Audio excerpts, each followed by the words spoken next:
Bom dia, nós somos a Escola Bíblica Dominical da Primeira Igreja Batista de Nova Iguaçu, a nossa EBD online, e eu quero dar as boas-vindas a todos os irmãos que estão conosco nesta aula de domingo, 30 de abril de 2023.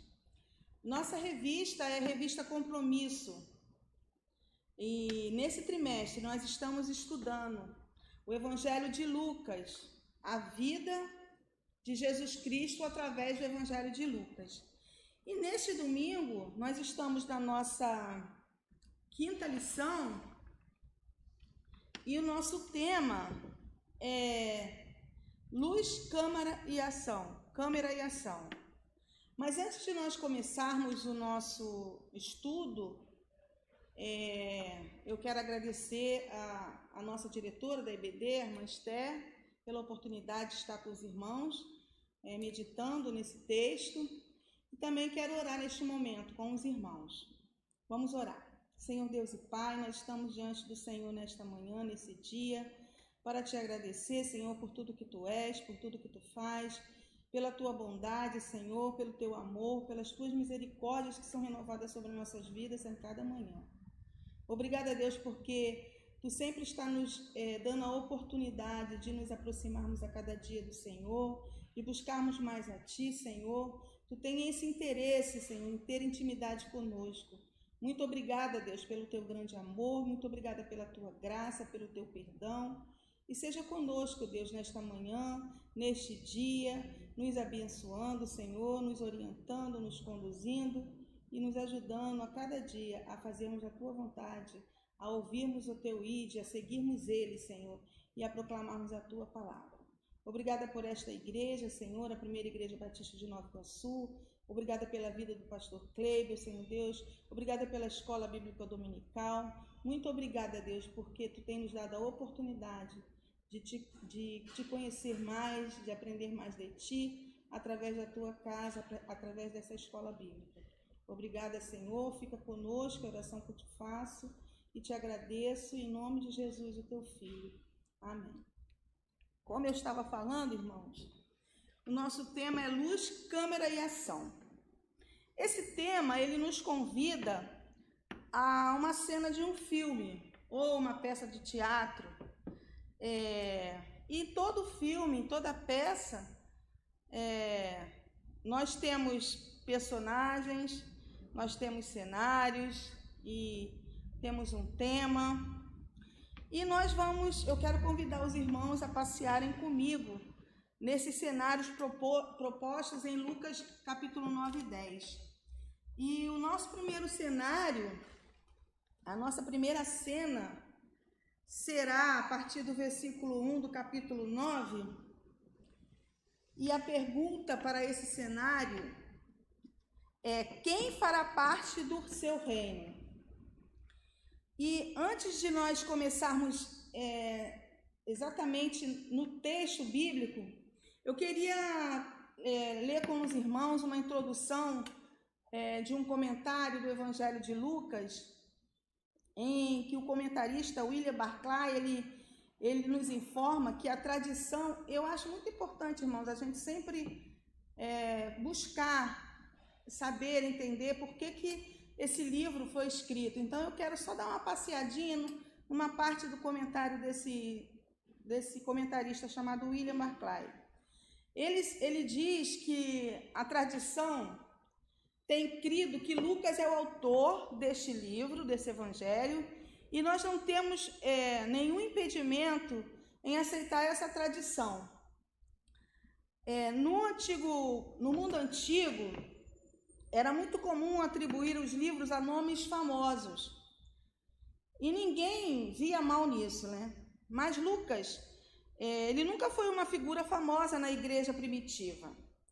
Então, se ele não tivesse escrito o Evangelho, é mais que seguro que ninguém o tivesse atribuído a ele como autor desse Evangelho. O comentarista nos informa que Lucas era um gentio, e tem a distinção de ser o único autor do Novo Testamento que não era judeu.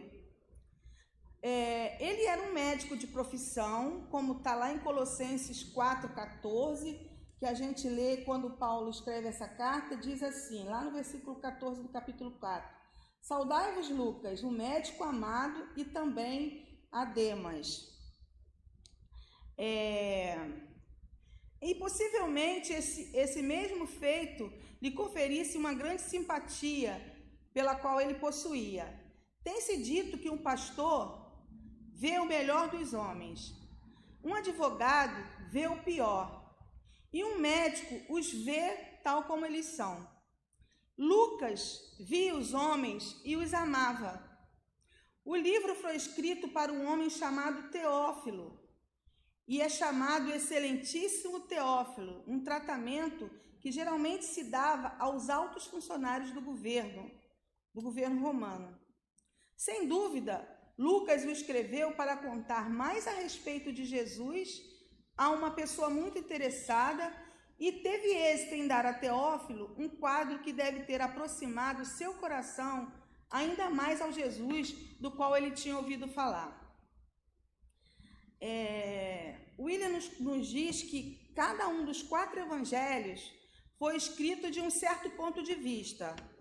O de Marcos, em seu evangelho, ele diz que ele é o mais simples e é o mais direto, e que a característica do evangelho de Marcos ela é uma característica realista, e ele é o que mais se aproxima de um relatório da vida de Jesus.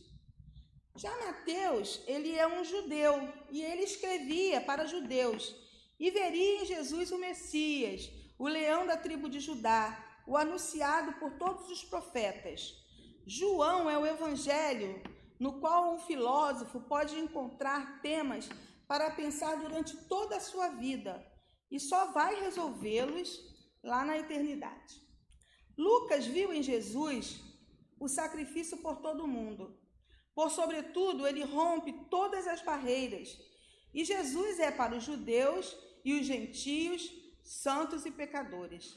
O evangelho de Lucas ele é um evangelho universal. Jesus é o Salvador do mundo. Tendo isto em conta, nós estudaremos as características do evangelho de Lucas. Ele foi um cuidador, ele teve um cuidado de um historiador, em primeiro lugar, e, sobretudo, o Evangelho é um escrito extremamente cuidadoso. Nele, ele proclama que seu trabalho é o produto de uma investigação esmerada. Suas oportunidades foram amplas e suas fontes devem ter sido muito boas. Vale lembrar aqui que Lucas não foi discípulo de Jesus. Ele foi companheiro de Paulo nas viagens missionárias. E nessas viagens ele teve a oportunidade de conhecer grandes figuras da igreja. E aí então a gente pode estar seguro de que tudo que ele contou aqui foram experiências que ele teve a oportunidade de ouvir, né? Por 2 anos ele foi companheiro da prisão de Paulo, lá em Cesareia, e nesses largos dias ele deve ter tido uma grande oportunidade para estudar e investigar, e ele deve ter aproveitado muito bem essas oportunidades. Então, esse Lucas, essa pessoa que nos escreve de uma maneira bem detalhada cada livro, cada capítulo do seu evangelho. Então, voltando à nossa cena, nós vamos passear, vamos pensar. Se nós estivéssemos numa representação, nós vamos à primeira cena. A nossa primeira cena é a partir do versículo 1 do capítulo 9. Quem fará parte do seu reino? E fará parte do reino de Deus um grupo de pessoas que possuem uma fé que lhes façam depender de Jesus para a sua subsistência. Em Lucas 9:1, eu quero ler até o 5, começa assim: as instruções para os 12. Tendo Jesus convocado os 12, deu-lhes poder e autoridade sobre todos os demônios e para efetuarem curas. Também os enviou a pregar o reino de Deus e a curar enfermos, e disse-lhes: nada leveis para o caminho, nem bordão, nem alforje, nem pão, nem dinheiro, nem deveis ter 2 túnicas. Na casa que entrardes, ali permanecei e dali saireis. E onde quer que não vos receberem, ao sair daquela cidade, sacudi o pó dos vossos pés, em testemunho contra eles. Então, saindo, percorriam todas as aldeias, anunciando o evangelho e efetuando curas por toda parte. Aqui, no versículo 1, Lucas nos informa que Jesus deu poder e autoridade.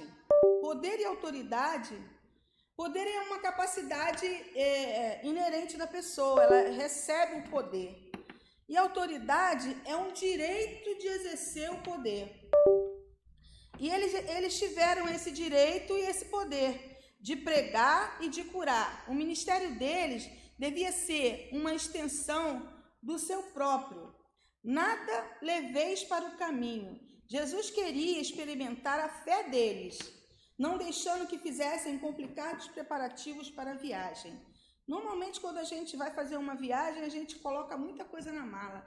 E Jesus queria que esses homens não se preocupassem com bagagem. Eles deveriam ir, como diz aqui, nada leveis para o caminho, nem bordão, nem alforjes, nem pão, nem dinheiro, nem deveis ter 2 túnicas. Eles deviam exercer a fé, deviam confiar que Jesus estaria conduzindo eles nesta viagem.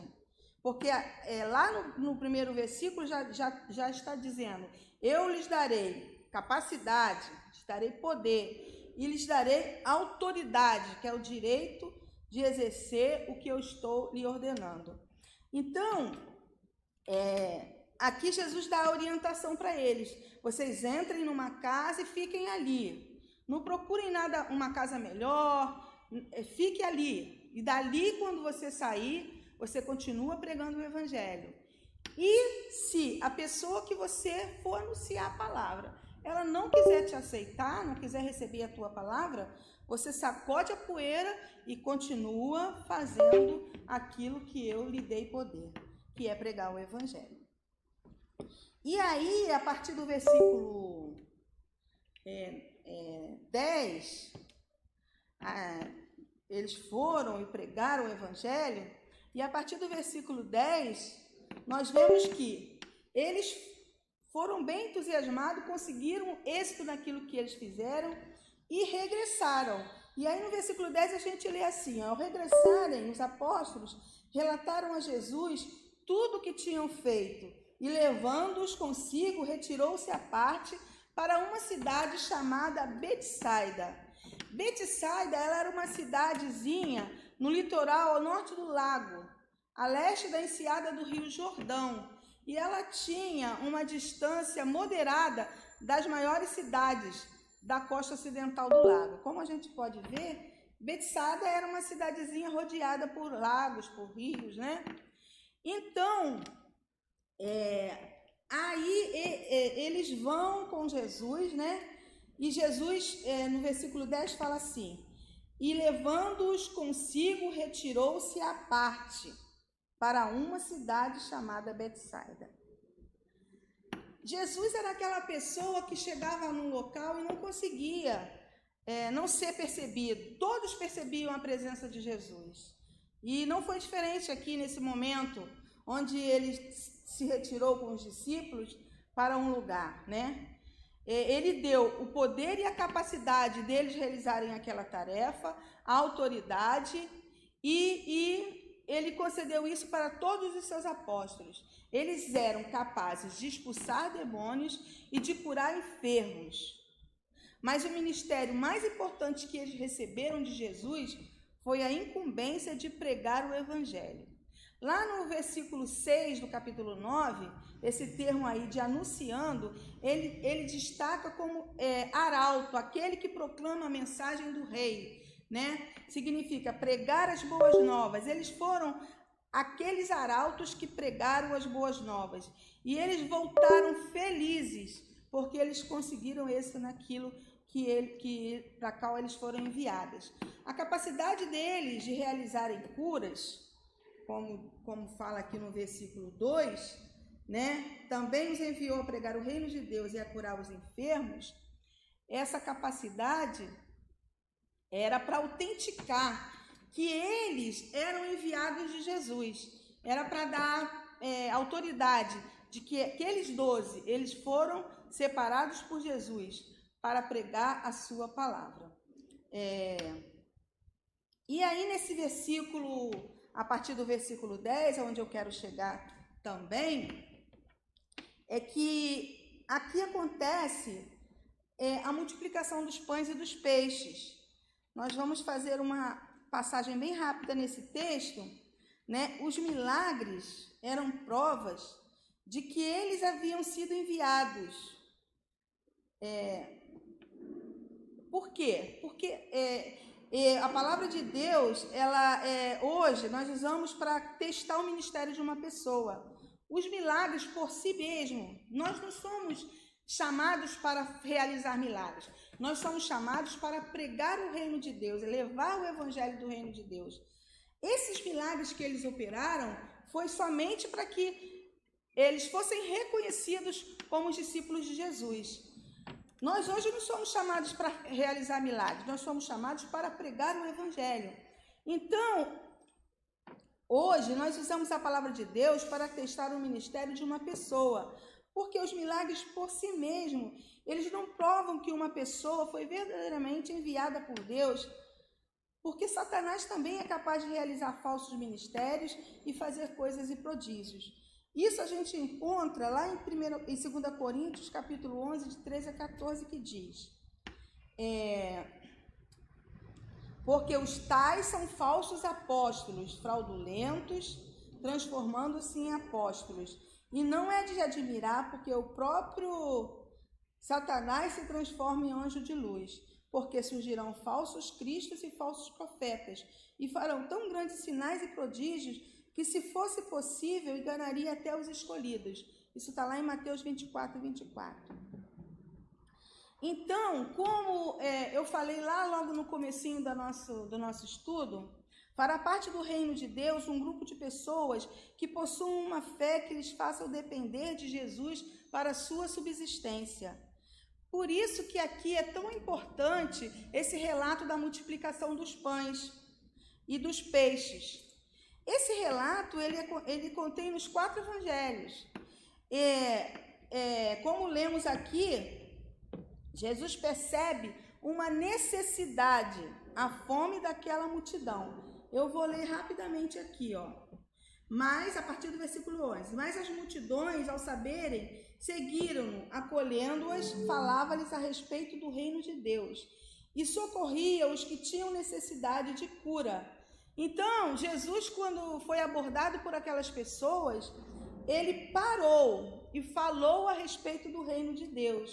E aqueles que necessitavam de algo, de uma cura, de um socorro, Jesus realizou também. Mas foi longo, foi extenso esse encontro de Jesus com a multidão, né? E logo, como diz no versículo 12, o dia começava a declinar. Então, Jesus se aproximou dos 12 e lhe disseram: despede a multidão, para que indo às aldeias e campos circunvizinhos se hospedem e achem alimento, pois estamos aqui em lugar deserto. Na verdade, os discípulos é que falaram isso. Então Jesus falou assim: dai-lhes vós mesmo de comer. E eles responderam para Jesus: não temos mais do que 5 pães e 2 peixes, salvo se nós mesmos formos comprar comida para todo este povo. Estavam ali cerca de 5.000 homens. Então disse Jesus aos seus discípulos: fazei-os sentar em grupos de 50. Eles atenderam a Jesus, acomodando a todos. E tomando os 5 pães e os 2 peixes, e erguendo os olhos aos céus, os abençoou, partiu e deu aos discípulos, para que distribuíssem entre o povo.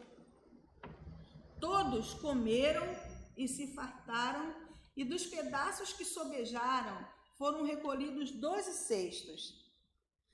Aqui, como nós lemos, Jesus percebe uma necessidade, a fome daquela multidão, e faz questão de intervir com o seu poder criativo e criador. Uma expressão bem bonita nesse texto é lá no versículo 17, que fala assim, ó: todos comeram e ficaram satisfeitos. O texto original de Lucas, nessa passagem, dá a ideia de saciedade. Eles se fartaram, ficaram saciados. Então, a gente pode dizer que o reino de Deus é para que todos se saciem plenamente em Jesus. Aqueles que vêm a Jesus, eles são saciados. E ao fim da multiplicação dos pães, fica um recado. Quem vem a Jesus tem de sobra, vai sobrar alimento. Então, eu recebo a graça e ela transborda em mim de tal maneira que vai sobrar graça para que eu também reparta essa graça com aqueles que precisam ser alcançados por ela. Então, a Igreja de Jesus até hoje saboreia frutos, pois a nossa saciedade encontra-se em Jesus, que Ele é o pão da vida. Jesus disse: eu sou o pão. Ele é o pão da vida. Então, quando nós nos achegamos a Jesus, nós nos sentimos saciados das nossas necessidades, das nossas tristezas. Jesus nos completa, Ele nos alimenta, Ele nos sustenta. Vamos agora à nossa segunda cena desse nosso estudo, desse nosso passeio pelo capítulo de Lucas 9. A nossa segunda cena é que os discípulos de Jesus, eles foram comissionados a pregar o reino de Deus. E nós vamos ver o que é importante para os seguidores de Jesus. Em Lucas 20, a partir do versículo 23, nós vamos ler assim, ó, que também é o nosso texto áureo. O nosso texto áureo é Lucas 9, 23, que diz: dizia a todos: se alguém quer vir após mim, a si mesmo se negue. Dia a dia tome a sua cruz e siga-me. Esse é o nosso texto áureo e o discípulo de Jesus deve levar a sua cruz. E aí continua Lucas nos falando que quem quiser salvar a sua vida, perdê-la-á. E quem perder a sua vida por minha causa, esse a salvará. De que aproveita o homem ganhar o mundo inteiro, se vier a perder-se ou ao causar dano a si mesmo? Porque qualquer que de mim e das minhas palavras se envergonhar, dele se envergonhará o Filho do Homem, quando vier na sua glória e na glória do Pai e dos santos anjos. Verdadeiramente vos digo, há alguns de vós, dos que aqui se encontram, que de maneira nenhuma passarão pela morte até que vejam o reino de Deus.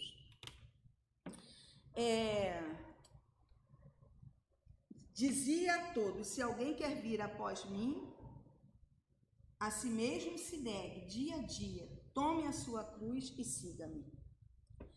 Martin Luther King tem uma frase que diz: se você não está pronto para morrer por uma causa, então você não está pronto para viver por ela. O chamado de Jesus é sempre em um contexto de chamado a uma atitude. Aqui negue-se a si mesmo, a se posicionar.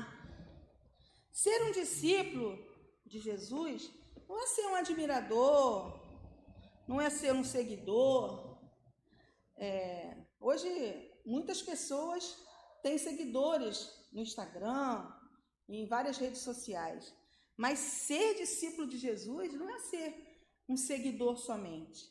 Ser um discípulo é seguir as pegadas de Cristo. Assim como Cristo escolheu o caminho da cruz, o discípulo precisa seguir Cristo não para sucesso, não para ser conhecido, mas também para o Calvário, se for necessário. Então não há coroa sem cruz e nem céu sem renúncia. Hudson Taylor também disse que uma vida fácil, que a si mesmo não se negue, nunca será poderosa, e que produzir frutos exige suportar cruzes. Seguir a Jesus significa negar-se a si mesmo, a cada dia tomar a sua cruz. Muitos têm declarado: seguir-te-ei para onde fores. Mas diante da primeira provação, abortam a missão. Outros, cientes do seu chamado, colocam outras prioridades à frente, de ir pregar o reino de Deus, como nós vimos aqui no versículo 60 desse capítulo 9, que diz assim, mas Jesus insistiu: deixa os mortos sepultar os seus próprios mortos, tu, porém, vai e prega o reino de Deus. E ainda outros aceitam o chamado de Deus, desde que antes possam despedir-se da sua antiga vida. Portanto, seguir a Cristo é uma questão de escolha e envolve vida ou morte. Não apenas daquele que é chamado, mas daqueles que podem ser alcançados em sua esfera de influência. Quando nós influenciamos alguém para o reino de Deus, nós retiramos aquela pessoa da morte. Ela vem para a vida abundante em Jesus. E Jesus também estabelece algumas condições para o serviço daqueles que o seguem. Primeira condição é negar-se a si mesmo. O que significa negar-se a si mesmo? Um grande erudito dá o significado seguinte: Pedro uma vez negou o seu Senhor. Ele disse: não conheço esse homem. Negar-nos a nós mesmos quer dizer: não me conheço a mim mesmo. É ignorar a existência de si mesmo. É tratar o eu como se ele não existisse. E quase sempre nós tratamos a nós mesmos como se nosso eu fora muito mais importante do que todo mundo. Se queremos seguir a Jesus, devemos destruir o eu e nos esquecer de que ele existe. Eu, as minhas vontades, eu preciso renunciar ao meu querer para seguir a ordem de Jesus. Negar-se a si mesmo significa apagar o meu eu e deixar o eu de Cristo viver em mim. A outra condição, a segunda condição para o serviço daqueles que seguem a Jesus é tomar a cruz. Tomar a cruz. Ele fala assim, negue-se a si mesmo, dia a dia, tome a sua cruz e siga-me. O que significa isto? Jesus, ele sabia muito bem o que significava a crucificação. Quando era menino, de uns 11 anos, Judas o Galileu tinha encabeçado uma rebelião contra Roma.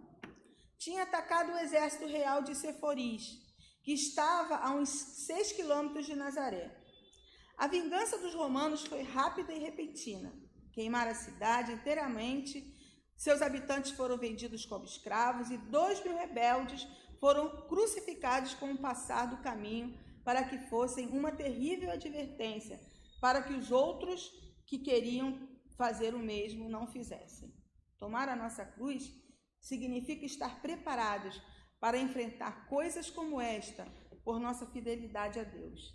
Significa estar disposto a suportar o pior que um homem possa nos fazer pela graça de ser fiéis para com Deus. Quantas pessoas são capazes de negar-se a si mesmo, de tomar a sua cruz, enfrentar qualquer desafio em nome de servir a Cristo, em obediência à vontade de Deus? A outra condição é usar sua vida, não a esconder. Existe muito crente 007, secreto. Nós não podemos nos esconder, nós precisamos falar, sair pelos campos anunciando. Então, a condição que Jesus estabelece para aqueles que o seguem é não viver uma vida escondida. Devem-se mudar todas as pautas. As perguntas não são: quanto eu poderei obter quando eu sigo a Jesus? Não é essa a pergunta. É sim: quanto eu posso dar para servir a Jesus? Não é o que é seguro, e sim o que é correto. Não é quanto é o mínimo que se pode trabalhar, e sim o quanto é o máximo. O cristão, ele deve dar-se conta de que a vida lhe é dada não para que a guarde para si, mas para utilizá-la para os outros, não para poupar sua chama, e sim para consumir-se por Cristo e por os homens. Nós fomos criados para a glória de Deus, para sermos instrumentos dele, para sermos usados na obra dele, para glorificarmos o seu nome através da nossa vida, em obediência a esse chamado. Então, tomar a cruz é assumir publicamente uma sentença de morte que foi decretada sobre nós. Eu morri quando eu recebi Jesus, e hoje eu vivo uma nova vida, ou seja, Cristo está ensinando que para sermos seus discípulos, temos que decidir morrer para o nosso próprio eu, para a nossa própria carne, para o nosso próprio mundo. E não só aceitar isso, mas tornar isso público, já que nós morremos para o mundo. Ele deixou bem claro que o discipulado não é para todos, nem todos terão essa coragem de renunciar ao seu eu, matar a sua carne, para viver conforme a vontade de Deus. Mas é isso que Jesus está nos ensinando aqui, Lucas está nos advertindo aqui. Todos são chamados, mas nem todos estão dispostos a renunciar à sua própria vida por amor a Cristo. A renúncia do eu requer a fé operante, tanto de subir no monte com Jesus, com o propósito de orar, quanto de com ele descer e enfrentar a fúria do inimigo. Para um discípulo de Jesus, o texto afirma que a renúncia é o fator mais importante no sentido de cumprir a missão segundo a vontade de Deus. Então, nem todos terão a coragem e a disposição de renunciar à própria vida por amor a Cristo. Mas ele está nos ensinando, nos advertindo, nos corrigindo. A beleza do Evangelho é essa. Jesus, ele nos dá todos os dias oportunidades de nós recomeçarmos. Se nós não estamos fazendo conforme Jesus nos ensina, nós podemos recomeçar, pedir perdão, voltar e recomeçar e fazer de novo. A nossa terceira cena, nós chegamos ao capítulo 10, né? Nesse capítulo, nós vamos ler os versículos de 17 a 20. Nosso tema, a nossa cena mais de destaque é que não há espaço para meritocracias no reino de Deus. No reino de Deus é tudo pela graça. Não é porque eu mereço, mas também não é de graça. Eu preciso pagar o preço de negar a mim mesmo para continuar recebendo essa graça. Essa graça, ela vai ser abundante. Quanto mais eu renuncio ao meu eu, mais abundante ela se torna. Então, nesse versículo de 17 a 20, Jesus envia 70 discípulos, né? No versículo 1, ele diz assim, a missão dos 70. Depois disto, o Senhor designou outros 70 e os enviou de 2 em 2 para que procedessem em cada cidade e lugar onde ele estava para ir. E eles foram. E aí eles também daram advertência no versículo 2. A seara é grande, mas os trabalhadores são poucos. Rogai, pois, ao Senhor da seara que mande trabalhadores para a sua seara.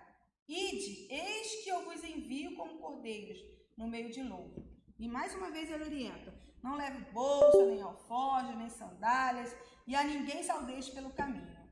Então, Jesus falava que era urgente a missão de pregar o evangelho, era urgente. Ele mandou 70. E esses 70 foram, né?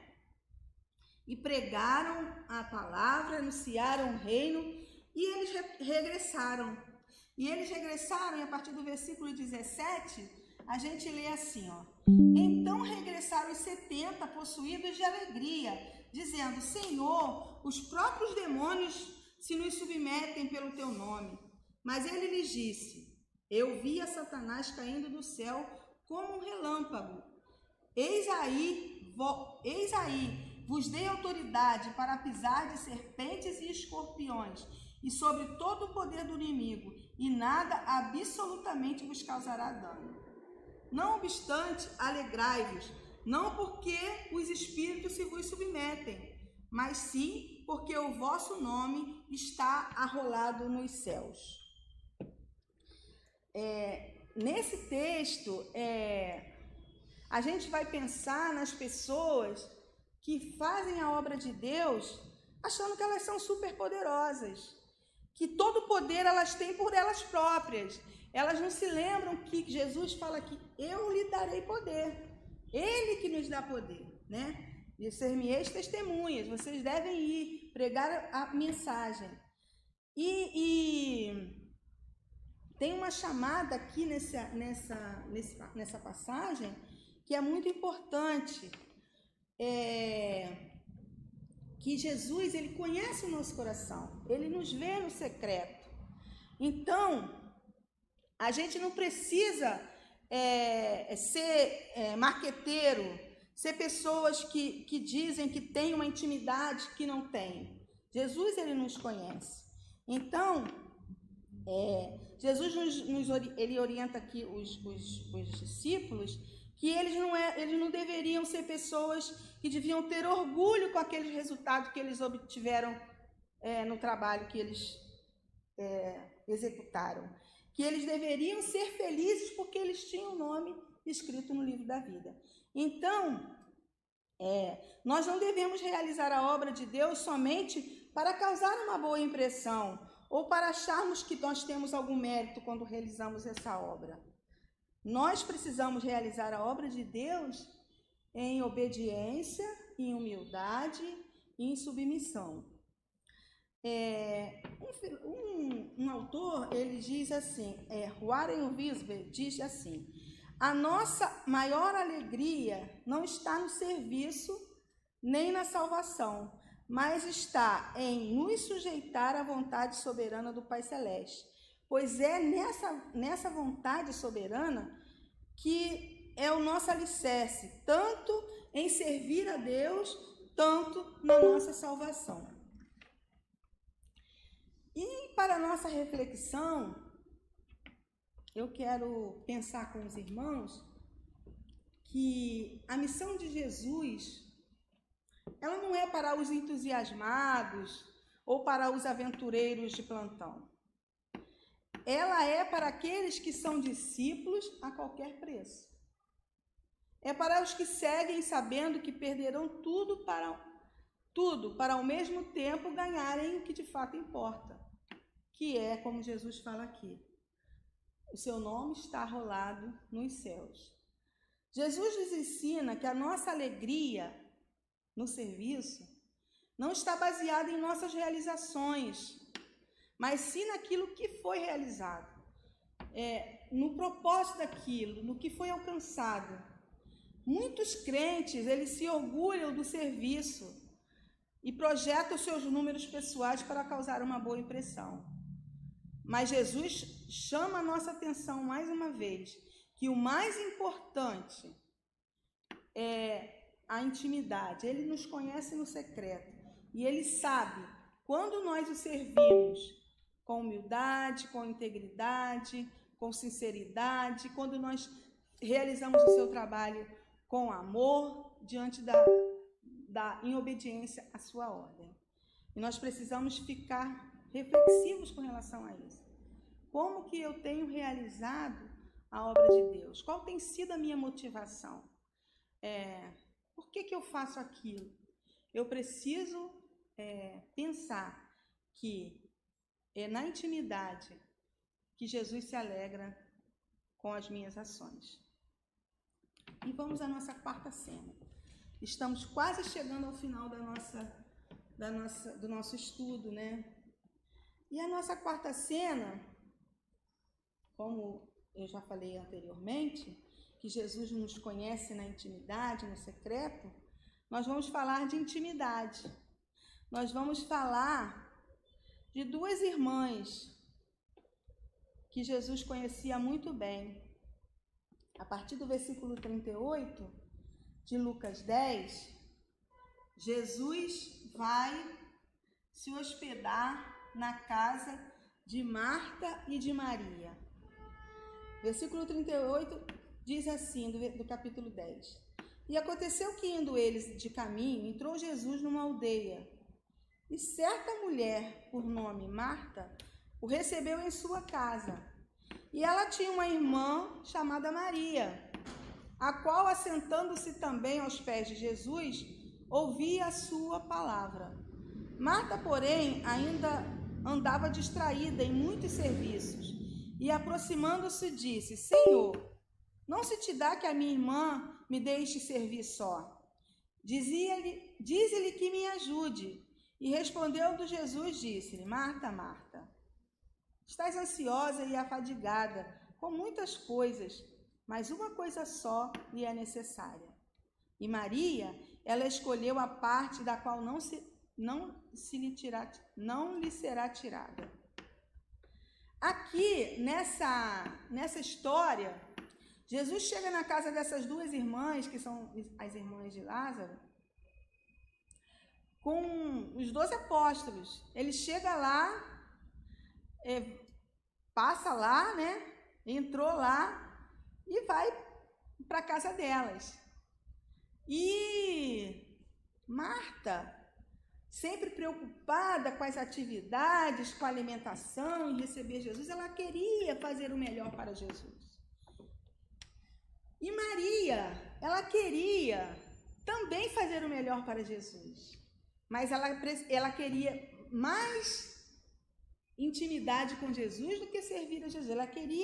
Ela queria conversar com Jesus, ouvir o que Jesus tinha para ensinar. E aqui, nesse cenário, a gente aprende que Marta, ela tinha como importante o esforço, ela se esforçava no serviço. Mas a Maria, ela tinha o intuito da conversa, ela preferia estar aos pés de Jesus, ouvindo a sua palavra, ouvindo o que ele falava. Então, o primeiro ponto do versículo 40 que eu quero destacar aqui é que Marta estava distraída com muitos serviços. O que eu quero destacar, irmãos, é que servir a Cristo nas atividades, ela não pode substituir a intimidade com Cristo. Seguir a Cristo, servir a Cristo, não pode substituir o nosso devocional, o nosso momento de meditação. Nenhuma atividade na igreja ou no reino de Deus deve ocupar esse lugar na nossa vida. Primeiro, nós precisamos buscar a presença de Jesus. A Bíblia diz, mas buscar em primeiro lugar o reino de Deus. A gente precisa buscar esse lugar de intimidade. Segundo, é que Jesus, ele está mais interessado em minha devoção do que com a minha atividade. É importante eu realizar a atividade no reino de Deus, mas Jesus se interessa mais na minha intimidade em buscá-lo, em conhecê-lo. Porque também, irmãos, eu não posso falar do que eu não sei, do que eu não tenho. Se eu não tenho intimidade com Cristo, eu não posso falar de intimidade com Ele. Eu preciso estar cheia da graça transbordante para dar essa graça. O segundo ponto desse versículo 40 diz assim, Marta, porém, andava distraída em muitos serviços e, aproximando-se, disse: Senhor, não se te dá que minha irmã me deixe servir só. Dize-lhe que me ajude. Então, o segundo ponto aí é que os muitos serviços para Cristo não podem ser o principal. As atividades, o ativismo na igreja, na casa de Deus, não pode ser mais importante. Eu não posso cantar em 10 corais e não separar nenhum momento do meu dia para ler a palavra, para orar, para meditar. É isso que Jesus está falando. A gente precisa realizar o trabalho dele, mas a gente primeiro, o mais importante, o principal é a nossa devoção. Jesus, ele responde assim para Marta: Marta, Marta, Maria escolheu a melhor parte. Ela escolheu intimidade comigo. Ela não se preocupou em arrumar a mesa para os apóstolos, a comida. Não, ela se preocupou em assentar-se aos meus pés e me ouvir e ouvir a minha palavra, e conversar comigo. Então, o importante para Jesus não é o ativismo, não é as muitas coisas que a gente realiza. É importante buscarmos intimidade com Ele. É uma lição importante que a gente aprende aqui nesse cenário, nessa cena 4. Aqui, nesses capítulos, a gente aprende que Marta queria dar muito ao Senhor. Ela não estava errada, ela queria servir o melhor, fazer um banquete. Ela queria. Mas Jesus está dizendo que ele queria receber mais dela. Queria receber a sua adoração, a sua comunhão. Então, o que nós entendemos aqui é que nós não podemos perder o foco de que servir a Cristo, servir a Deus, deve ser para a glória dele. Deve ser para honrá-lo. E que nós não podemos fazer o trabalho de Deus com o nosso coração cheio de inquietações. Marta estava aqui, distraída em muitos serviços, ela estava inquieta. Então, a gente vê que muitas vezes as pessoas realizam um trabalho para o Senhor sem nenhuma alegria, por puro ativismo, por responsabilidade, assumiu aquele compromisso, aquela liderança,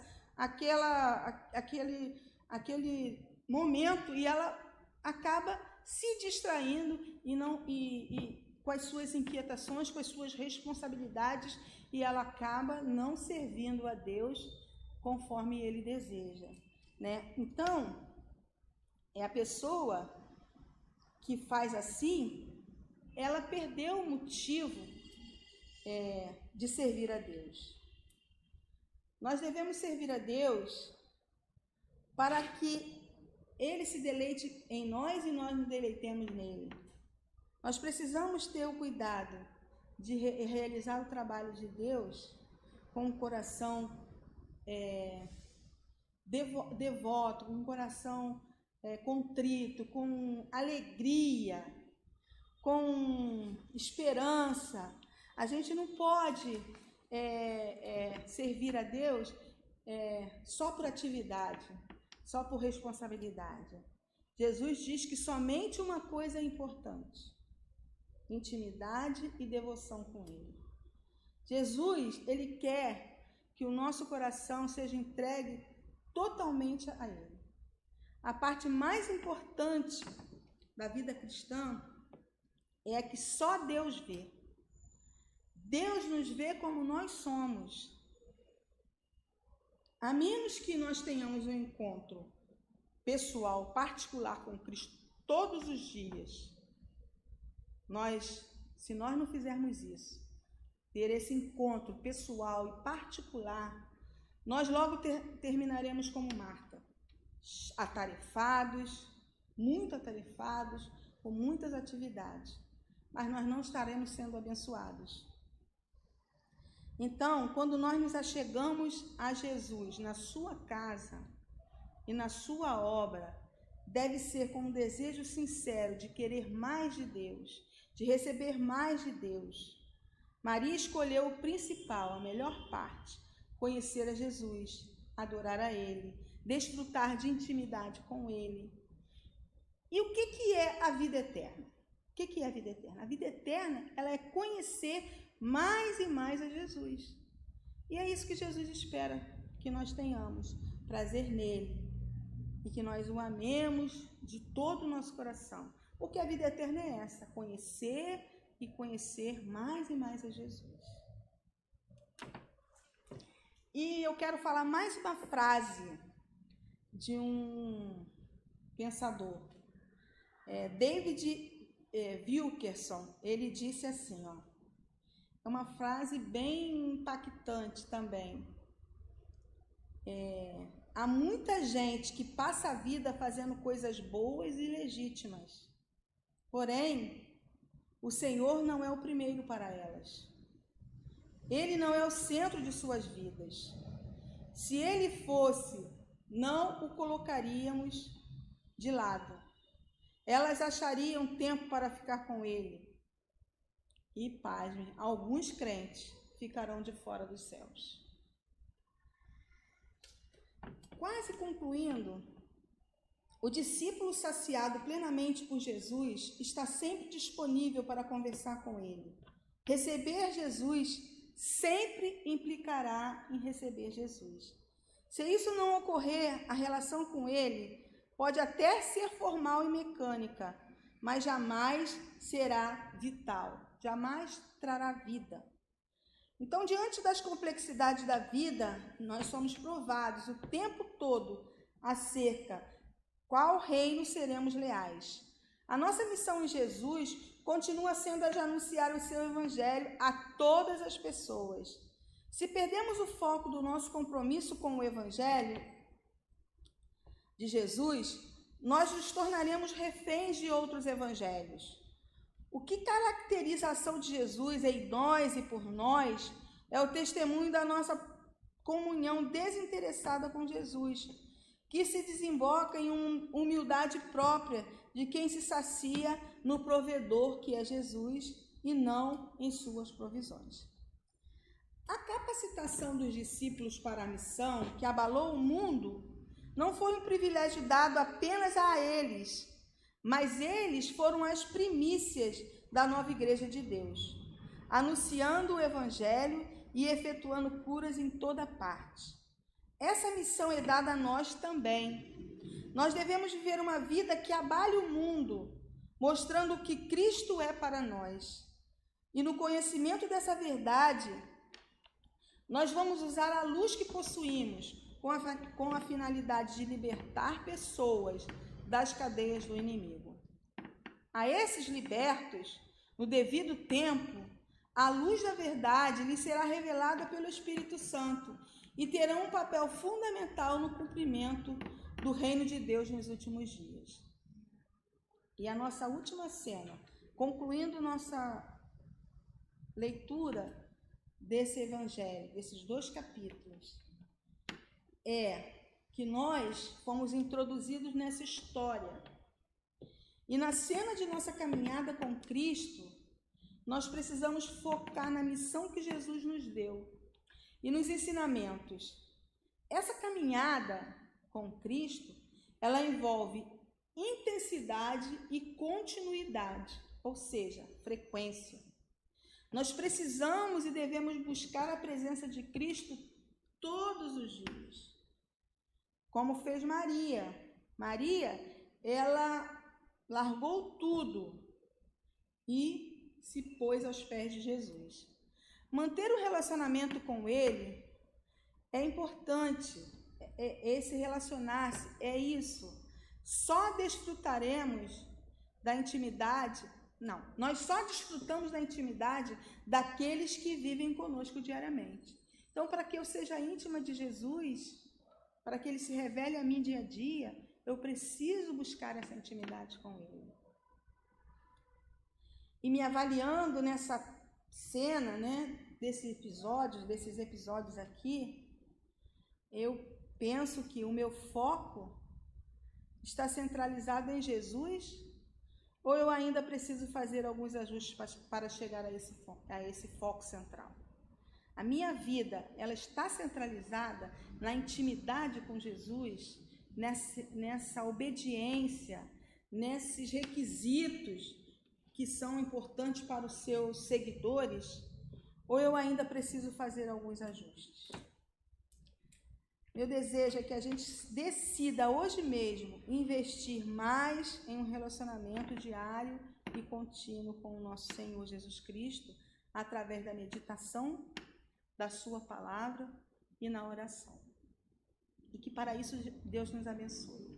O lindo do Evangelho é que todos os dias nós temos a oportunidade de recomeçar. Se meu foco ainda não é este, negar-se a si mesmo, seguir a Cristo, que eu possa voltar e recomeçar a me relacionar mais intimamente com Jesus. Vamos orar.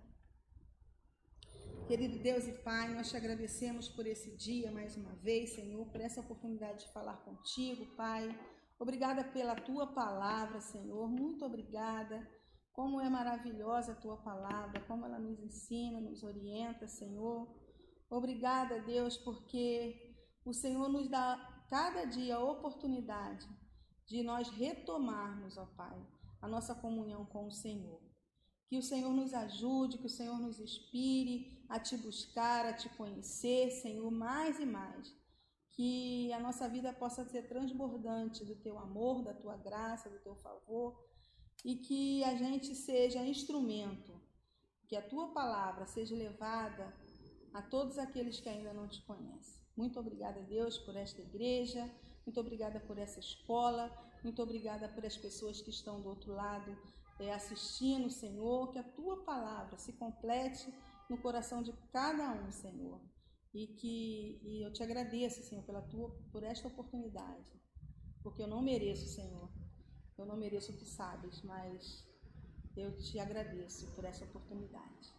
Seja conosco, dá-nos a tua graça, o teu perdão, a tua inspiração. E um domingo abençoado no Senhor, em nome de Jesus. Amém.